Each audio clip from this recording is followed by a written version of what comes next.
खुदावंद आपके साथ हो। इंजील मुकद्दस मत्ती के मुताबिक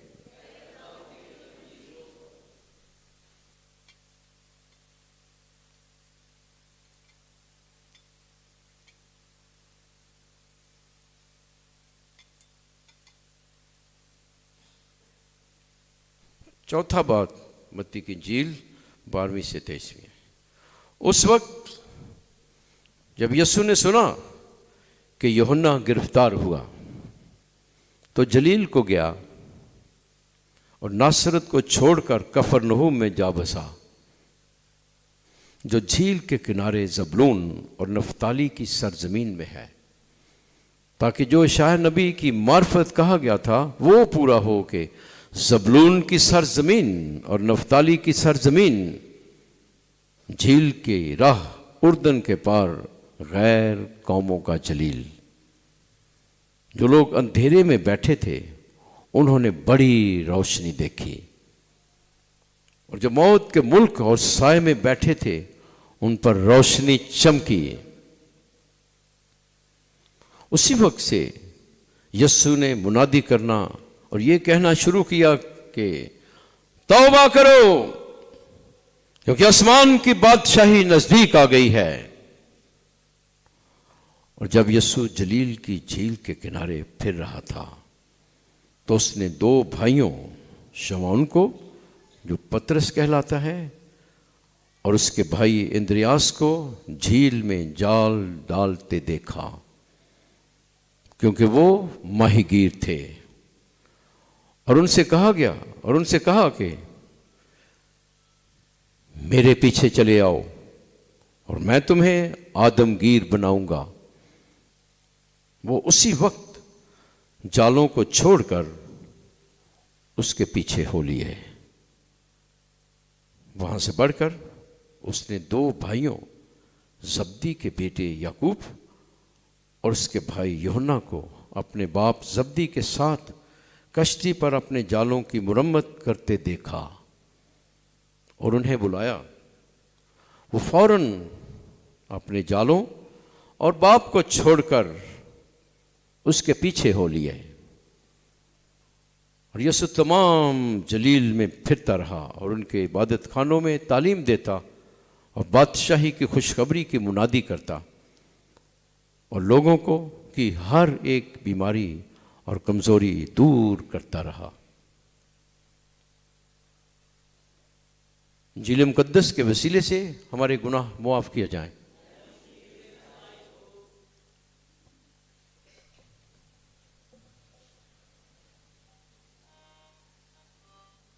मेरे पीछे चले आओ, मेरे पीछे चले आओ, मैं तुम्हें आदमगीर बनाऊंगा, मैं तुम्हें आदमगीर बनाऊंगा। मेरे पीछे चले आओ, मेरे बंद कर दो, चले आओ, मैं तुम्हें आदमगीर बनाऊंगा, मैं तुम्हें आदमगीर बनाऊंगा। मेरे पीछे चले आओ, मेरे पीछे चले आओ, मैं तुम्हें आदमगीर बनाऊंगा, मैं तुम्हें आदमगीर बनाऊंगा। ताकत ना, मेरे पीछे चले आओ, मेरे पीछे चले आओ, मैं तुम्हें आदमगीर बनाऊंगा, मैं तुम्हें आदमगीर बनाऊंगा। Hallelujah, hallelujah, hallelujah. तो गौर करें, आज का मौजू है खुदा का मिशन, खुदा का मिशन। आमीन। और वही हमारा मिशन है। आमीन। खुदा का मिशन क्या है? खुदा जो इंसान बन गया, अभी देखिए, इस इंसान को जो दलदल में है, गंदगी में है, गुलामी में है, मौत के साए में है, जकड़ा हुआ है, उसको निकालना रेस्क्यू मिशन है। खुदा का मिशन क्या है? Rescue mission. खुदा का मिशन क्या है? हाँ, ये सही लफ्ज़ है। हाँ, सेल्वेशन बहुत बड़ा है, लेकिन लफ्ज़ मतलब उसका यह है, रेस्क्यू है। बंदा जरा फंसे है चार्ज में, उसकी मदद आ जाए उन्हें रिहा करने वास्ते। ये है, हम भी जकड़े हुए हैं हर तरह से, और हम अपनी ताकत से निकल नहीं सकते, उस गंदगी से, उस दलदल से, गुनाह से, मौत से, शैतान से। अब इस बात को बयान करने के लिए ये पहली तलाब, दूसरी मुख्तलिफ मिसालें, बाइबल से मिसालें दूंगा, था क्या आपके दिल में, दिमाग में ये बात बैठ जाए। यही बात है सारी। खुदा चाहता है अपने बच्चों को ताकि हम खुशी की हमेशा की ज़िंदगी पाएं। खुदा के साथ हम, जैसे आदम सैर करता था, हम भी खुदा के साथ सैर करें, खुदा की रफ़ाकत में रहें, खुदा की दोस्ती में रहें। अल्टीमेटली सैल्वेशन यही है, वहाँ से निकाल कर खुदा हमें अपने साथ बिठाता है। सादा लफ्ज़ों में ये बहाली है, और इस इंसान को कोई नहीं निकाल सकता। इंसान की ताकत से को बड़ा हो तो वही खुदा की ताकत ही है, खुदा ही निकालता है। ये खुदा जो इंसान बना। ओके, इस सोच के साथ आज सारी गुफ्तगू होगी। हालेलुया। तवज्जो इधर करनी है, पूरी तवज्जो, अखां भी इधर ते कन्न भी इधर। हालेलुया। ओके, हम पुराने अहदनामे के इस कॉन्टेक्स्ट में जाएंगे। डायरेक्ट इंजील से हम शुरू करते हैं, और मत्ती, इस साल हम कौन सी इंजील पढ़ेंगे? मुकद्दस मत्ती की इंजील। कौन सी इंजील पढ़ेंगे? हाँ, ठीक है, ये साल अव्वल है। साल अव्वल में मत्ती की इंजील से पढ़ा जाएगा। कभी कभी खास हो सकता है कोई यूहन्ना की इंजील में से कोई हवाला आ जाए, लेकिन ज़्यादा हम मुकद्दस मत्ती की इंजील। और मुकद्दस मत्ती के बारे में बताना, एक दो बातें बताना ज़रूरी है। ये यहूदी है, बहुत अच्छा लिखने वाला है, जीनियस। ऐसे नहीं कलाम इनके जे खुदा ने लिखा है, बहुत जीनियस लिखने वाला है। और ये इंजील, इसके जहन में जो लोग हैं, यहूदी लोग हैं। ज़ाहिर है हम भी उनसे फ़ायदा उठा रहे, लेकिन वो पूरा फोकस यहूदी लोगों के लिए कर रहे हैं कि यहूदी कौम जो मसीह का इंतज़ार कर सी, मसीह का, वो सब के सब यस्सु मसीह में ये सारी पेशनगोइयाँ जो कुछ भी है पूरी होती हैं। इसलिए बार बार रेफरेंस देता है, हवाले देता है पुराने अहदनामे के। और इसलिए खुदावंद यीशु मसीह, जैसे मैं बार बार कहता हूँ, बनी इसराइल के कॉन्टेक्स्ट में समझना है। उससे निकालेंगे तो मसीह हमारे लिए कोई हैसियत नहीं होगा। उनके लिए, पहली सदी के यहूदियों के लिए मसीह कौन था, वो सोच हमने, वो सही सोच है। वो जब कोट कर रहे थे वो समझ रहे थे ये क्या, ठीक है। और इसलिए उस कॉन्टेक्स्ट में जाना बहुत ज़रूरी है। उस पसंद है लफ्ज़ी मतलब तो जिधर मर्जी तशरीह उल्टी पे सीधी कर लो, लेकिन उस कॉन्टेक्स्ट में जाना क्या। अभी उस कॉन्टेक्स्ट में मैं बताऊंगा ये बातें, फिर आपको अच्छा ये क्यों ये तो ये जो मत्ती है अपने यहूदी लोग उसकी नज़र में हैं कि ये जो खुदा है जो इंसान बन के आया। और इसलिए ये देखे पौलुस रसूल ये सारी की सारी पेशने को तो सब कुछ कहता है, सब तो यीशु मसीह में पूरा होता है, तो फिर मैं क्यों ना उसको ज़िंदगी दूँ। यही सब कुछ है, यही है। हालेलुया।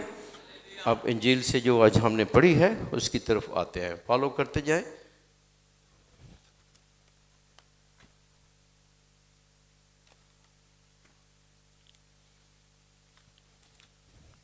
ये चौथे बाब से हमने मुकद्दस मत्ती की इंजील पढ़ी है, उसके 12वीं आयत से कि यूहन्ना गिरफ्तार हुआ, तो यूहन्ना की मुनादी ख़त्म। यूहन्ना आखिरी नबी है, यूहन्ना बाइबल में आखिरी नबी है।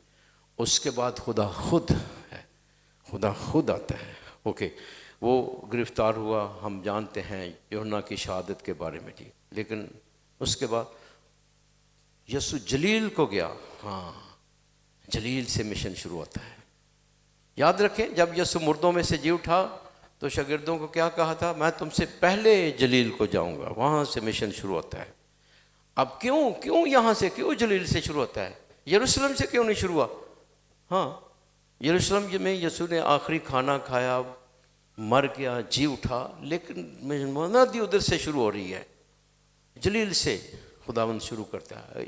अभी समझाता हूँ क्यों, इसकी वजह क्या, क्यों। और नासरत को छोड़कर कफरनहूम में जा बसा। कफरनहूम और नासरत वो जगह है जहाँ यीशु ने परवरिश पाई थी, ये मसीह के कुदसा मरियम, उसकी माँ, हज़रत यूसुफ पालने वाला बाप। और कफरनहूम वो जगह है ये जहाँ पर उसने अपना बेस बनाया। कफरनहूम में पतरस रसूल का घर, और वो एक्सकेवेशन की गई 19वीं सेंचुरी में, ये एक्सकेवेशन की गई, और फिर वहाँ पर वो खंडरात मिले, सब कुछ पतरस रसूल का घर, जहाँ वो इबादत खाना कफरनहूम का, जहाँ पर खुदावंद यीशु मसीह ने ये मुकद्दस यूहन्ना की इंजील 6 बाब में जो कह के ज़िंदगी की रोटी मैं हूँ, वो कफरनहूम के इबादत खाने में सारा, और वो हिस्टोरिक। और उसके ऊपर बड़ा ही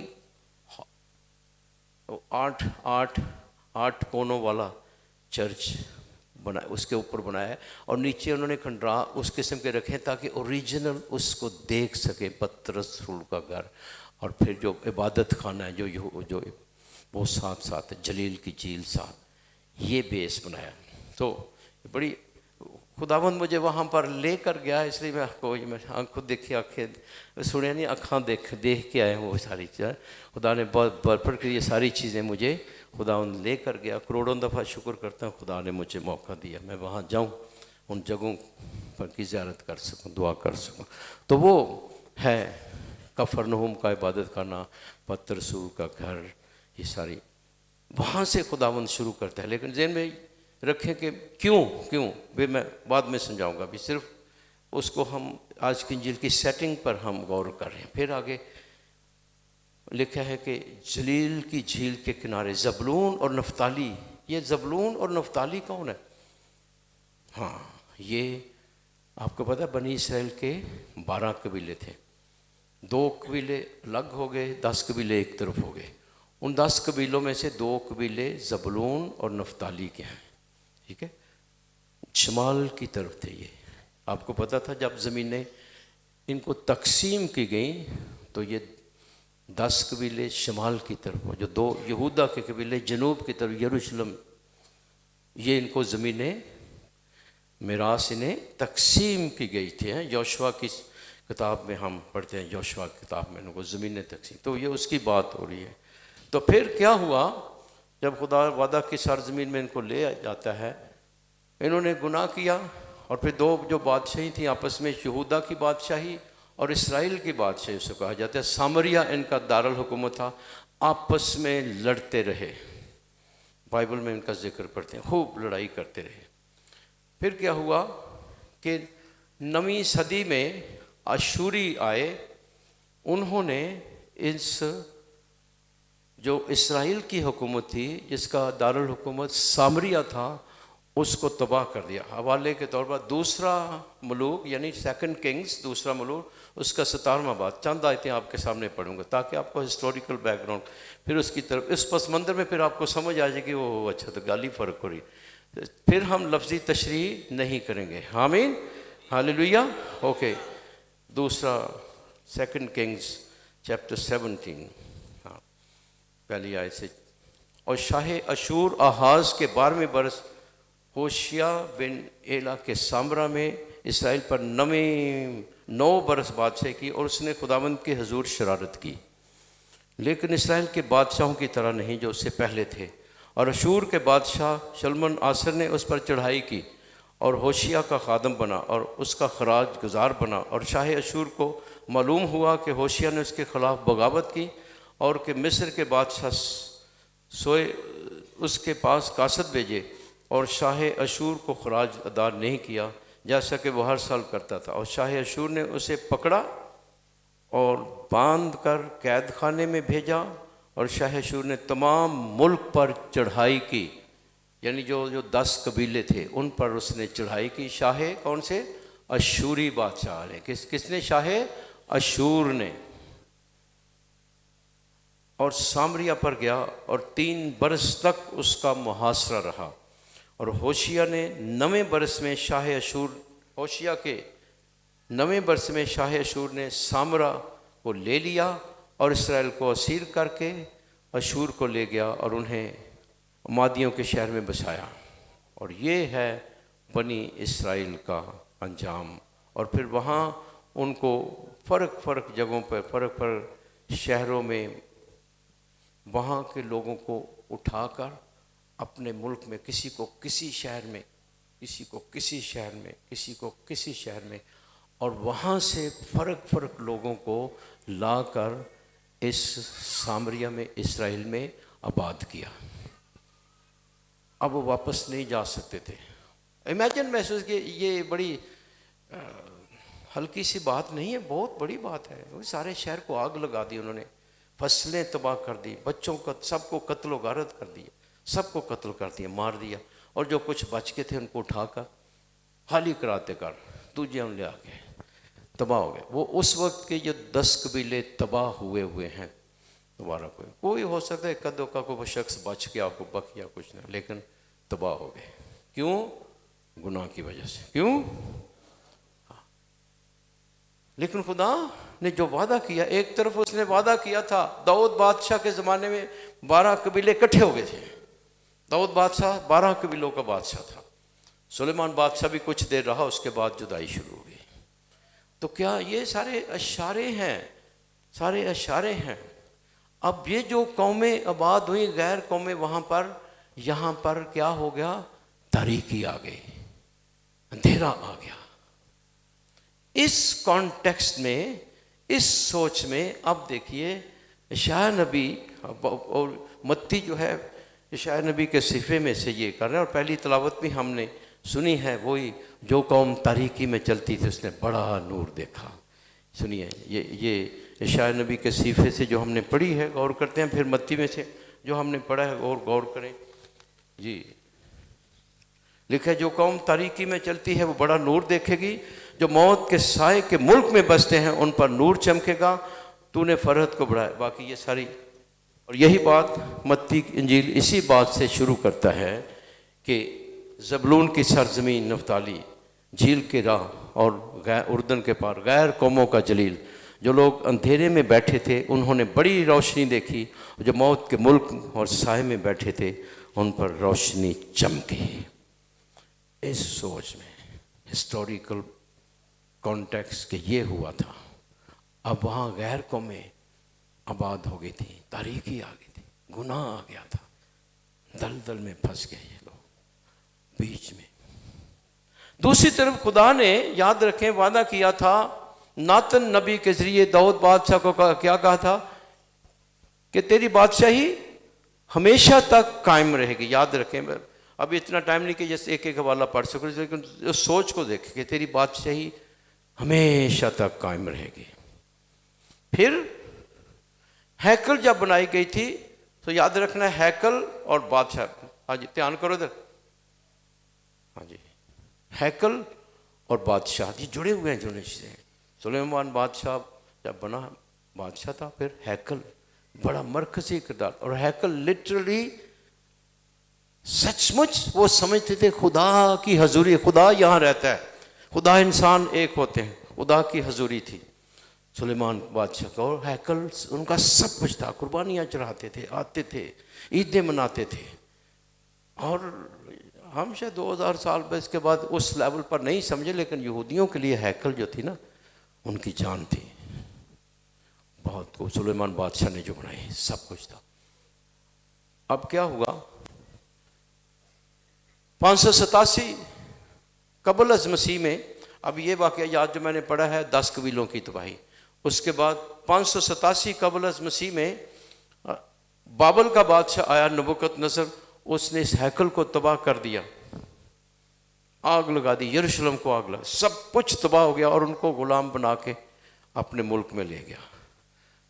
अब वहाँ पर उससे पहले जो हुआ, हिजकिय्याह नबी कहता है कि मैं उसकी हजूरी वहाँ से उठ गई थी, खुदा की हजूरी हैकल में से उठकर चली गई थी। खुदा उनकी बदियों की वजह से जहाँ गुनाह पर गुनाह हो, खुदा वहाँ नहीं रहता, खुदा की हजूरी उठकर चली गई। अब ये वाक़या भी जहन में रखें। तो एक तरफ नातन नबी की पेशन गोई कि तेरा तख्त दाऊद के साथ हमेशा तक कायम रहेगा। यहाँ पर हिजकिय्याह ने कहा कि हजूरी उठ गई। अब यशायाह नबी कब पेशन गोई कर रहा है? जब वो अंधेरे में है, जब गैर कौमें वहां आबाद हैं, जब हर तरफ तारीकी है। और इस तरह हिजकिय्याह नबी भी पेशन गोई करेगा कि वो हजूरी वापस आएगी। हिजकिय्याह नबी तो खुद असीरी में है, तारीकी है, ये नबी का काम है।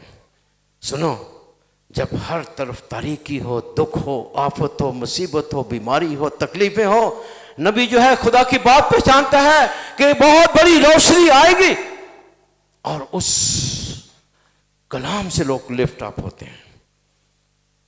शायद नबी ने वो नहीं देखा, नातन नबी ने वो नहीं देखा, हिजकिय्याह नबी ने वो हजूरी नहीं देखी। कितने साल गुजर गए, यूं लगता था कि ऐसे खुदा भी सच नहीं है, कोई हजूरी नहीं।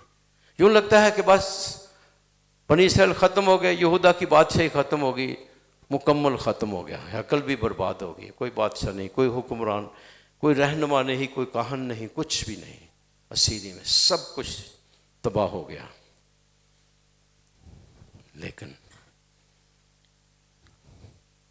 उसी नस्ल से, अब जैसे मैंने कुछ संडे पहले कहा था कि यहाँ हमारे मुल्क में अंग्रेज़ों की हुकूमत से पहले मुगलिया दौर था, मुगलिया दौर हुकूमत ख़त्म हो गई, लेकिन उनकी नस्ल में से कोई ना कोई तो ज़रूर इधर होगा। हो सकता है पाए के रेड़ी लाई होए, पाए को मजदूरी करता होए, लेकिन नस्ल तो मुगलिया बादशाह की। इसी तरह दाऊद बादशाह में से, उस नस्ल से ये मुकद्दसा मरियम है। गरीब थे लेकिन नस्ल तो वही आ रही है। गरीब थे, कमज़ोर थे, हज़रत यूसुफ भी उस दाऊद की नस्ल से आ रहा है। आप इस गरीब ख़ानदान में खुदा उतरता है और उसके अंदर खुदा उसमें पैदा होता है। वही बादशाही का वादा जो नातन से हुआ था, नातन के साथ, वही बादशाही का वादा अब फरिश्ता मुकद्दसा मरियम के पास आता है। क्या फरिश्ते ने कहा था? तेरे बेटा होगा, उसका नाम यसू होगा, वो अपने बाप दाऊद के तख्त पर हमेशा तक बादशाही करेगा और उसकी बादशाही का आखिर ना होगा। इस कॉन्टेक्स्ट के साथ समझे अभी, ये है यसू खुदा जो बादशाहों का बादशाह, दुनियावी बादशाह नहीं की बात नहीं है, गुनाह से आज़ादी की बात हो रही है। उनको मेटाफर के तौर पर इस्तेमाल के, जो पुराने जो वाक़यात हैं, जंगें हैं, अलामत के तौर पर लें। सारी पेशन गोइयाँ उस खुदा के बारे में जो इंसान बना, वो तारीकी से, गुनाह से, मौत से, शैतान से हमें आज़ाद करने के लिए आया। और जब ये खुदा इंसान बना, अब वो खुदावंद यीशु मुनादी शुरू करता है और गैर कौमों के साथ, क्योंकि वहाँ पर गैर कौमें आबाद थीं। अब उसको मसीह के लिए, बादशाह के लिए ज़रूरत था कि सब कबीलों को इकट्ठा करे। तो अब कबीले कहाँ थे? गैर कौमों में चले गए थे, इसलिए गैर कौमों के पास जा रहा है। गैर कौमें जो तारीकी में चलती हैं, यीशु उनके पास जाता है और वहाँ से जलील जो गैर कौमें, वहाँ से मुनादी शुरू हो रही है, ताकि सब कौमें, ये 12 कबीले, 12 रसूल जो हैं, ये 12 कबीलों को जाहिर करते हैं। नया इसराइल कलीसिया है, वो पुराना इसराइल सारी इशारे हैं अब नए इसराइल की तरफ, जिसमें 12 रसूल, 12 कबीले, और उनके ज़रिए नया इसराइल बनाता है। और इस सोच के साथ, इस वजह से, उस मिशन को, ताकि सब लोग निजात पाएँ, ज़िंदगी पाएँ, शिफा पाएँ, बरकत पाएँ, खुदा के साथ रफ़ाकत रखें। खुदावंद यीशु ने पहले 4 शागिर्द बनाए। कितने शागिर्द? 4 बनाए हैं, 4 बुलाए हैं। और उनमें से आज हमने सुना है मसीह ने मुनादी शुरू की, आसमान की बादशाही, तौबा करो क्योंकि आसमान की बादशाही नज़दीक आ गई है। और फिर उसके बाद शागिर्दों का बुलावा है। तो आइए हम इस कोरस को गाएं, फिर हम इन 4 शागिर्दों के बुलावे पर फिर आप गौर करते। समझ आ गई है कि ये उस मिशन में शामिल करने के लिए खुदावंद यीशु अपने मिशन में शामिल करता है कि सब कौमों को इकट्ठा करना, सब कौमें खुदा की तरफ आए। सो मेरे पीछे चले आओ, मैं तुम्हें आदमगीर बनाऊंगा।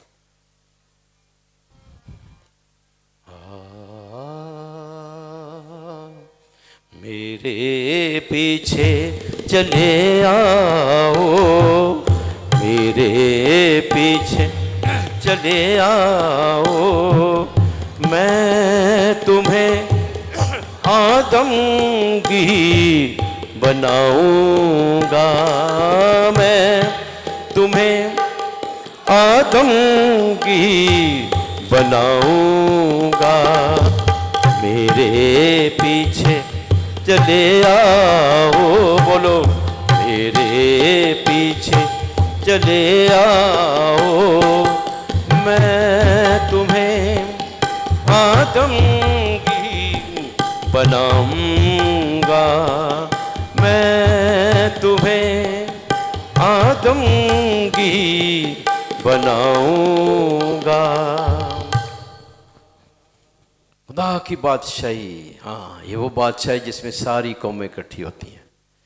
मसीह के इस दुनिया में आने से खुदा की बादशाही इस दुनिया में शुरू हो गई, शुरू हो गई।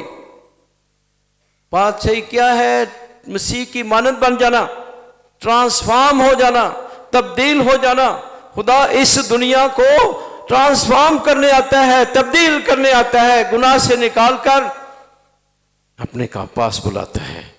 इस मिशन की खातिर, इस निजात के काम की खातिर उसने शागिर्दों को चुना। और आज पतरस को, इंद्रियास को, फिर याकूब को और यूहन्ना को बुलाता है। पतरस और ये जो इंद्रियास हैं झील में जाल डालते देखा। कहाँ पर ये क्या कर रहे हैं? जाल डाल रहे हैं। झील में जाल डालते देखा, क्योंकि वो माहीगीर थे। और उनसे कहा मेरे पीछे चले आओ। सबसे पहले झील याद रखें, बाइबल का कॉन्टेक्स्ट मैंने आपको बयान किया है। पानी जो है, समुंदर, झील, पानी किसको जाहिर करता है? गुनाह को, तारीकी को, शैतान को, मौत को। और ये भी मैंने बताया था कि जब पुराने लोग समुद्री सफ़र करते थे तो समुद्र की साहिल को चूम कर जाते थे, इसे गले मल देते थे कि पता नहीं दोबारा आना है वापस के नहीं है। सेंट अगस्टिन की भी मैंने मिसाल दी थी। जब उसने सफ़र किया तो बहुत उस यानी मौत के ख़तरे में, हमेशा समुद्री सफ़र मौत के ख़तरे में था, मौत से गुजरना था। पौलुस रसूल का सफ़र याद रखें। सो गोया ये याद रखना है कि झील, समुंदर जो है तारीकी को, गुनाह को जाहिर करता है।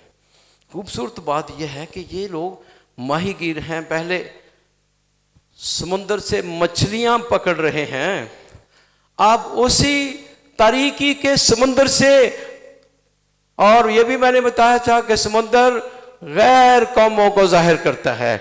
समुंदर से, तारीकी के समुंदर से गैर कौमों को, जो तारीकी में है, जो गुनाह में है, जो दलदल में है, उनको पकड़ना है।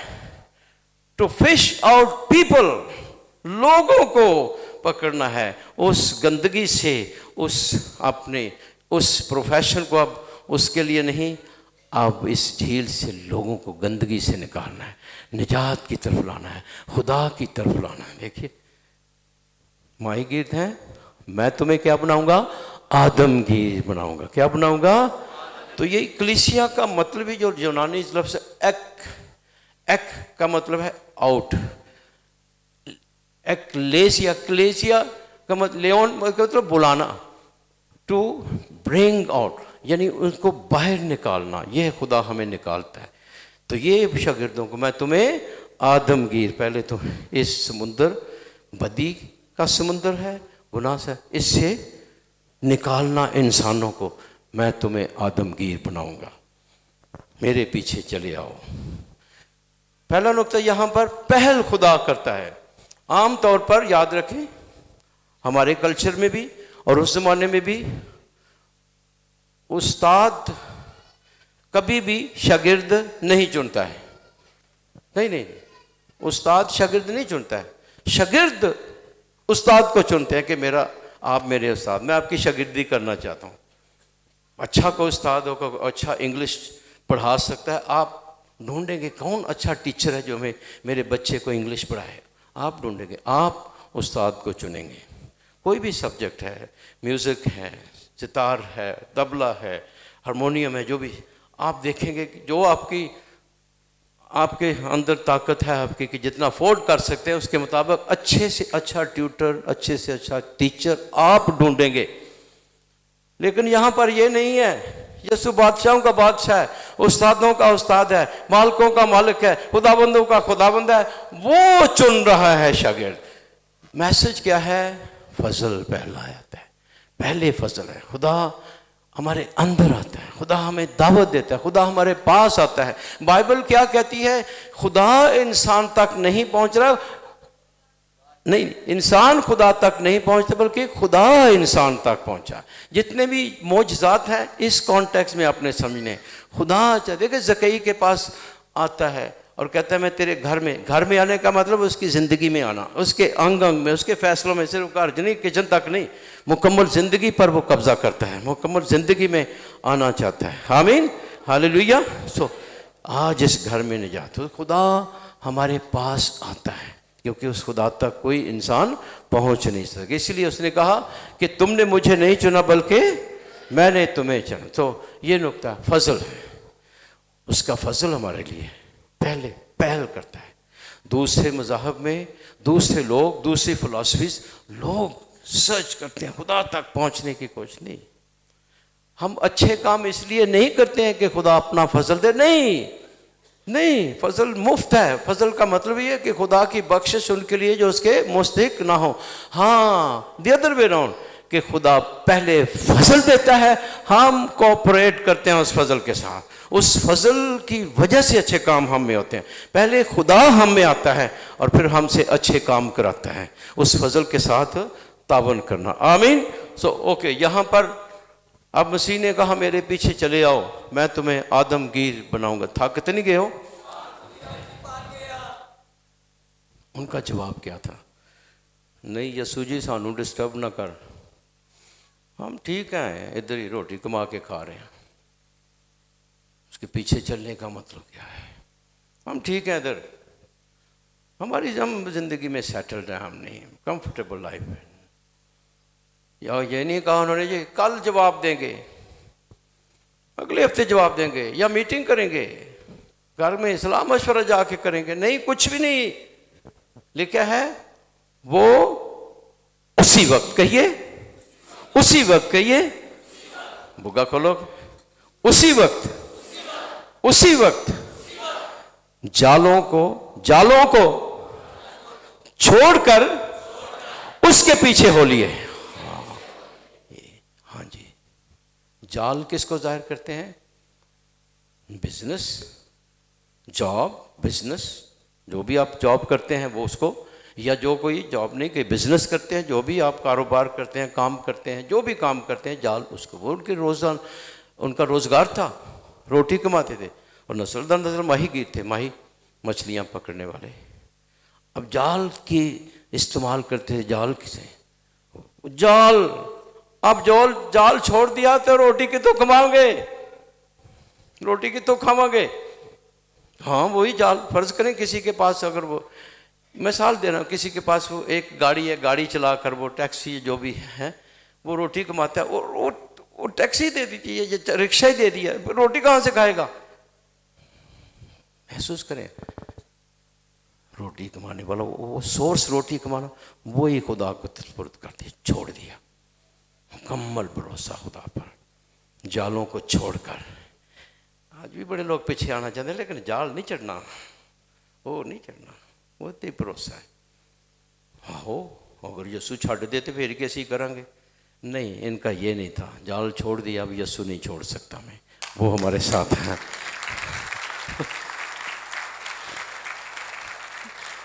हाँ जी, जालों को छोड़कर, जालों को छोड़कर, ताकि इसलिए नहीं कि ये जाल बुरी चीज है, नहीं नहीं, ये नहीं, आपका जो जॉब करते बुरी चीज नहीं, इसलिए नहीं छोड़ा कि बुरी चीज है, नहीं नहीं नहीं, ये वजह नहीं, ताकि आजाद हो जाएं, उस जाल की गुलामी से आजाद हो जाएं और आजादी से मुकम्मल तौर पर खुदा को अपना आप दे दें। आमीन। जालों को छोड़कर उसके पीछे हो ली। सो फौरी फैसला, कहिए फौरी फैसला, जाल को छोड़ना, उसके पीछे हो लेना। ये 3 अल्फाजों ने दुनिया की तारीख को बदल दिया। मेरे पीछे हो लो। एक अच्छा फैसला, मैं अक्सर कहता हूं, नस्लों को बदल देता है। अगर पतरस, इंद्रियास, याकूब, यूहन्ना ये फैसला ना करते, जालों को ना छोड़ते, उसके पीछे ना चलते, मैं और आप हो सकता कहते मंदिर च बैठे होंगे। हाँ हाँ जी, उनकी वजह से, उनका ईमान हम तक, रसूलों का ईमान है, वो बुनियाद है।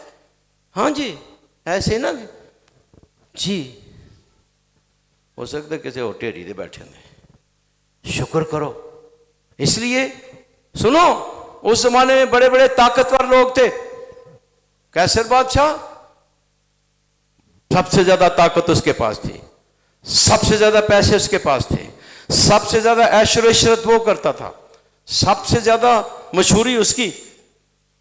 उस कैसर बादशाह को कोई नाम पूछ लेते नहीं, लेकिन उसका कोई नाम ही नहीं लेता, दफन हो गया, मर गया, खप के बस।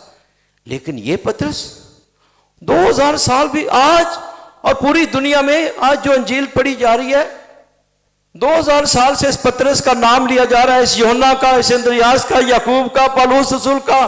खुदा के लिए जो जिंदगी देते हैं, उनके जरिए नस्लें बदलती हैं, उनके शान खुदा बढ़ा देता है, उनका मशहूर उठा खड़ा कर देता है।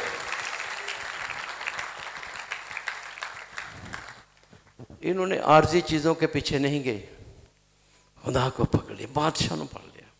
हूँ जिधर भी ले जा, मैनू पाइया डोरियां, मुड़ खिंचे आप जनाब, हरदम सबनू कूकदा, सुनता कोई नहीं बात। आमीन। ये है, सुनिए, मैं तो जब दुआ करता हूँ, मैं तो शुक्रिया शुक्रिया, पतरस रसूल शुक्रिया, यूहन्ना रसूल शुक्रिया, याकूब रसूल शुक्रिया, और आपको जिंदगी देने से हम तक जिंदगी आई। हाँ जी, हम कितनी रूहें बच गई। अब कितना पतरस का नाम जितना लिया जाता है ना, या यूहन्ना का, या रसूलों का, किसी का नहीं नाम लिया जाता पूरी दुनिया में। ये है नाम की मशहूरी, ये है नाम, ये मशहूरी है, ये इज्जत है, ये शान है जो खुदा को जिंदगी देते हैं।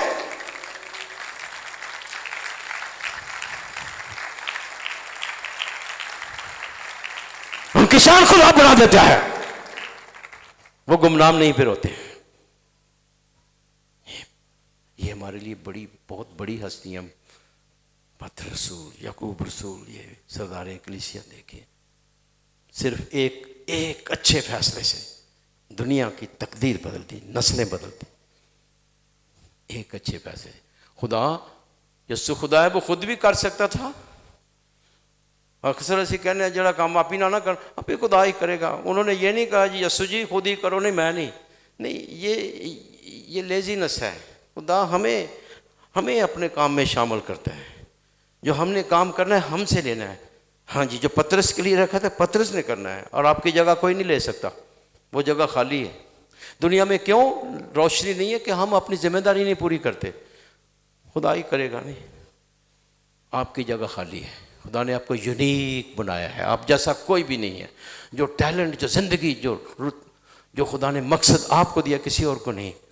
आए आप ही आवाज़ सुने। सो जालों को छोड़ना, जाल की मैंने वजाहत, जालों को छोड़कर, उसी वक्त जालों को छोड़कर उसके पीछे हो लिए। आमीन, हालेलुया। आपको भी मुझे भी बुलाता है। कौन सी चीज़, जब खुदा की आवाज़ है तो कौन सी चीज़ जो हमें रोक रही है उसको छोड़ना है। ये नहीं हम करते, ये नहीं करते हैं। कहते हैं बस सानू दुआ सुते पे सब कुछ लभ जाए, सानू कुछ कंफर्ट जोन से बाहर निकलना, कंफर्ट लाइफ से बाहर निकलना, और उसके बगैर नहीं। कुर्बानियों के बगैर नहीं होता। आमीन। उसके बाद सुने, फिर याकूब और यूहन्ना का बुलावा है साथ ही, और इन तीनों को मैं बुलाऊंगा। 3 चीज़ें इनसे हम सीखेंगे। 2 भाई हैं, जब्दी के बेटे हैं, उसके भाई यूहन्ना को, और याकूब और यूहन्ना है। जब्दी कश्ती पर जालों की मुरम्मत करते हुए देखा, वो भी अपना काम कर रहे थे, ये उनका रोजगार था। और उन्हें बुलाया। उन्होंने क्या फैसला किया? उन्होंने ये नहीं कहा जी कल जी, अगले हफ्ते, या नहीं जो कह रहे जी, नहीं, कोई आल टाल नहीं है। फौरी जवाब देना, जब खुदा बुलाता है उसी वक्त। ये भरोसा है, जिधर मर्जी ले जाए, वो मालिक है, उसकी जिंदगी है। और मैं अक्सर कहता हूं, your life is not about you. आपकी जिंदगी आपके बारे में नहीं है, खुदा के बारे में है। याद रखें, जब ये चीज समझ आ जाती है ना, फिर हम काम करते हैं। ऐसी मेरी जिंदगी मेरी है, मैं की थोड़ी नहीं है, थोड़ी नहीं जिंदगी है, खुदा दी जिंदगी है, खुदा ने दी और खुदा के बारे में है। खुदा का ड्रामा, खुदा के ड्रामे में शामिल हो। आपके जरिए खुदा अपनी ड्रामा खेलता है, अपना खेल खेलता है आपके जरिए। वो ड्रामा मिशन है निजात का, ये ड्रामा है निजात का। जी हाँ, ये खेल आपके जरिए, मेरे जरिए, सबके जरिए। हालेलुया। थक नहीं गए हो? अब आगे देखिए कितना एक और आगे इसका मूव है। ये क्या, वो यीशु ने बुलाया और फौरन, कहिए, हाँ, उन्हें बुलाया और फौरन, कहिए, हाँ, क्या बात है। अपने जालों और अपने बाप को छोड़कर उसके पीछे हो लिए। पहले जालों को छोड़ा है, ठीक है, और फिर बाप को भी छोड़ दिया है। यहां पर हम 3 चीजें देखते हैं इस बुलावे में। ओके, काहिन बनने के लिए, फादर बनने के लिए, और ये रसूलों का बुलावा था। और जो रसूलों के नक्शे कदम पर 3 बातें। पहली बात, 3 वादे फादर्स जो बनते हैं करते हैं, सिस्टर्स भी 3 वादे होते हैं। पहला वादा है गरीबी का वादा, यानी सादा जिंदगी गुजारने। दूसरा वादा है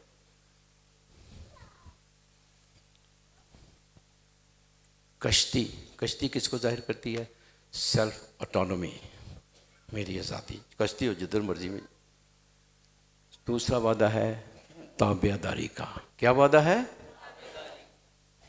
और तीसरा वादा है जो बाप को छोड़ने का मतलब क्या है? इसका ताल्लुक हम पाक दामनी। देखें, खुदा औलाद की बरकत देता है किसी को, बच्चा, और नए उस बच्चे को देखकर सभी खुश होते हैं, शुक्र है आगे हमारी नस्ल बढ़ेगी। ये हर इंसान के दिल में ये है, इसलिए हम शादी करते हैं कि खुदा औलाद दे, हमारी नस्ल, हमारे खानदान को आगे बढ़ाए। तो ये जो शागिर्द हैं क्या जाहिर कर रहे हैं? ये शादी करना बहुत खूबसूरत अमल है, बहुत अच्छा है, ताकि इसके जरिए हमारी नस्ल बढ़े और हम अपने ख़ानदान की रवायात को आगे नस्ल तक पहुंचा सकें। ले, ये नस्ल ही नहीं तो ख़ानदानी रवायात सब कुछ उधर ख़त्म हो गया। तो ये रसूल क्या हमें उन्होंने अपनी ज़िंदगी से साबित किया, और यही आज जो काहिन बनते हैं कि नहीं, हमारे ख़ानदान की नस्ल बढ़ने से कहीं ज़्यादा यीशु की बात माननी ज़रूरी है। वो बुला रहा है, तो ये नस्ल की ख्वाहिश, शादी की ख्वाहिश भी, ये भी खुदा की नज़र करते हैं, क्योंकि ताकि हम आज़ादी से, इन चीज़ों की गुलामी से निकलकर आज़ादी से रूहों को बचाने के लिए निजात का काम कर सकें, आज़ादी से। समझ रही है? हाँ जी। सो 3 वादे, और यही आजकल मुश्किल है, डिटैच होना पैसों से। पैसे अच्छी चीज़ है, इससे बहुत अच्छे काम कर सकते हैं। डिटैच होना अपनी आज़ादी से, मेरी आज़ादी नहीं। जब हम फादर बनते हैं इन 3 बातें, आज़ादी भी, अब मेरी ज़िंदगी नहीं, मेरी मर्ज़ी नहीं, अभी खुदा की मर्ज़ी है। और फादर साहबान जो पढ़ते हैं, बिशप के साथ वादा, बिशप के हाथों में हाथ हम डालकर वफादारी का, हम ताबेदारी का वादा करते हैं। इसलिए ये कलीसिया में इत्तेहाद है। आज अगर देखिए, और जो उन्होंने, और बिशप साहब ताबेदारी हपाए आज़म से, ठीक है, इस तरीके से एक कलीसिया में एक इत्तेहाद होता है कि हमारी ताबेदारी का मतलब मेरी मर्ज़ी नहीं है, अभी मेरी अपनी मर्ज़ी नहीं है, अब खुदा की मर्ज़ी है। और जिस खुदा ने इस रूहानी चपान को मुकर्रर किया है, जहाँ वो बेचेंगे, जहाँ वो जिम्मेदारी लगाएंगे, हम जाएंगे, खुदा का काम करेंगे। तो यह है कैथोलिक कलीसिया, जिसके अंदर काहिन बनते हैं। जैसे रसूलों ने जाल छोड़ दिए, यानी बिजनेस छोड़ दिया, नौकरियां छोड़ दी, ताकि आज़ाद होकर खुदा का काम करें। ऑटोनॉमी, अपनी आज़ादी ख़त्म कर दी, हम भी आज़ादी। और फिर पाक दामनी की ज़िंदगी, शादी ना करना, ज़िंदगी मुकम्मल तौर पर ख्वाहिश है हर एक की, इंसान के औलाद बढ़े, नस्ल आगे बढ़े, लेकिन ये हम खुदावंद की खातिर कुर्बान करते हैं ताकि आज़ादी से खुदा का काम किया जाए। तो सारे फादर नहीं बन सकते हैं, सारे नहीं बन सकते हैं, लेकिन जो बने हैं उनके साथ तावन करना, ताकि हम काहिन फादर जी के साथ मिलकर रूहों को बचाने का काम करें। बहुत थोड़े लोग हैं जो तावन करते हैं, ज़्यादा लोग तो निचोड़ने वाले होते हैं। हाँ जी, बहुत थोड़े हैं, उंगलियों पर हम गिन सकते हैं जो तावन करते हैं। उस तावन, मेरे साथ तावन करते हैं, खुदा की मिशन, हमने सब कुछ छोड़ दिया, माँ बाप छोड़ दिए, सब कुछ छोड़ दिया, ताकि हम खुदा का काम कर सकें। आप शादीशुदा होकर जॉब करते हैं, जो भी करते हैं, उस हैसियत से हमने खुदा की कलीसिया के साथ मिलकर काम करना है। जिस किसी हिस्से में खुदा ने किसी ना कुछ टैलेंट दिया, खुदा की नज़र करें, रूहें बचाएं, मिलजुल कर सबको खुदा की तरफ लाना, इस मकसद से ताकि सब लोग निजात पाएँ। लेकिन आज वक्त है, खुदा आज हमें भी बुलाता, सबको बुलाता है कि हम उसकी आवाज़ सुने, ताकि जो बिखरे हुए लोग हैं, टूटे हुए लोग हैं, सब कौमों को खुदा की तरफ ला सकें। आमीन। और समझ आइए कि नहीं? ओके, मेरे पीछे चले आओ, ये कोरस गाएंगे, फिर उसके बाद क्लोज करूंगा इसको। थक तो नहीं गए हो?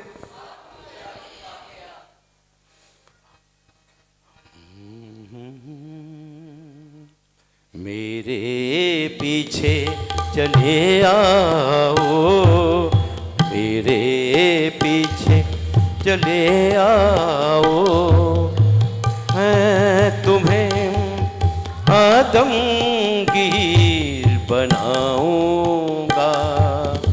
मेरे पीछे चले आओ, मेरे पीछे चले आओ, मैं तुम्हें आदमगीर बनाऊंगा, मैं तुम्हें आदमगीर बनाऊंगा। यह है माहीगीर होना। कलीसिया का मिशन, मेरा नहीं, सबका मिशन है। 2 अहम मौके हैं पाक मास में, मोस्ट इम्पॉर्टेंट।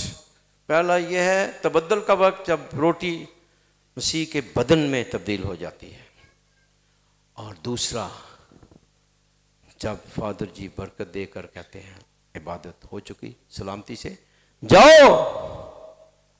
और मैंने शुरू में कहा था 2 लफ्ज़ों के दरमियान हमारी ज़िंदगी है। पहले खुदाबंद कहता है आओ, फिर कहता है जाओ, सो जाओ जाके। हम मिशन पर भेजे जाते हैं। हम यहां ये चर्च हॉस्पिटल ना समझे, हॉस्पिटल जहां शफा, जरूर खुदा शफा देता है, लेकिन ये बैरक भी है। ये बैरक जहां फौजियों को ट्रेनिंग दी जाती है और मुहाज पर, मिशन पर भेजा जाता है, जंग करने के लिए। आपको जंग करने के लिए भेजा जाता है। शैतान के ताब, बदी के खिलाफ आप एनरिच हो गए, खुदा को अपने अंदर ले लिए। यसु खुदा है, उसका बदनाम लेते हैं, खुदा आपके अंदर आ गया, चार्ज हो गए। अब खुदा हमें भेजता है उन पर, जाओ, अब जाओ,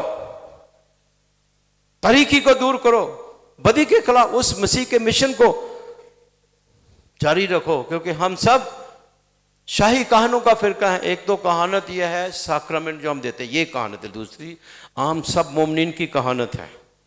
आप भी किसी ना किसी तरीके से खुदा के साथ हम वादा करते हैं, सबके लिए है। ये 3 वादे आप फर्क तरीके से अपनी ज़िंदगी में ले सकते हैं कि चीज़ों की गुलामी से निकलना है। चीज़ें अच्छी हैं, उनको इस्तेमाल करें, गुलामी नहीं करनी है। अगर ये चीज़ खुदा मांग रहा है, आमीन, उसके चीज़ के बगैर ज़िंदा रह सकते हैं, खुदा के बगैर नहीं।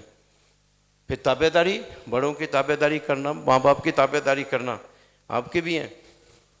फिर पाक दामनी की ज़िंदगी गुजारना, जी हाँ, पाक निकाह के साक्रामेंट का एहतराम करना, उससे बाहर गलत काम ना करना, ये सब के लिए ये कलाम है। आमीन। ना सिर्फ हमारे लिए पाक दामनी, सबके लिए पाक दामनी है। इसी वजह से ख़ानदान टूट जाते हैं, ज़्यादा मसले यही हैं। और जो नेट पर जो गंदी चीज़ें देखते रहते हो, बचो, वही चीज़ जेन में आती है और वही काम फिर करते हैं। ये सब शैतान के कब्ज़े में लोग आ जाते हैं। बचें से पाकीज़गी की में टू लिव अपराइट है, सेक्सुअली अपराइटनेस, ये मैसेज है। जी हाँ, ये सबके लिए है, ना सिर्फ हमारे लिए। हम फ़र्क तरीके से इन वादों को रेडिकल तरीके से दे, सब लोगों के लिए ये 3 वादे हैं। ठीक है, चीज़ों की ग़ुलामी से निकलना, ताबेदारी जिनकी भी है करनी, उनकी ताबेदारी करनी, और फिर हाँ जी, पाक दामनी की ज़िंदगी गुजारना। और इससे आप जब करेंगे, खुदा आपके अंदर हो, खुदा ऑलरेडी आना चाहता है। दरवाज़ा खोलें, दिल खोलें, और फिर आपके ज़रिए बहुत सी रूहें बचेंगी। आप सोच ही नहीं सकते कि किस तरीके से खुदा आपको बुलंद करेगा, किस तरीके से आपका नाम बुलंद करेगा, किस तरीके से आपकी शान खुदा बढ़ाएगा। वो हम इसी मकसद के लिए भेजे गए हैं ताकि उसका काम करें। आमीन। आंखें बंद करें, कलाम पर गौर करें।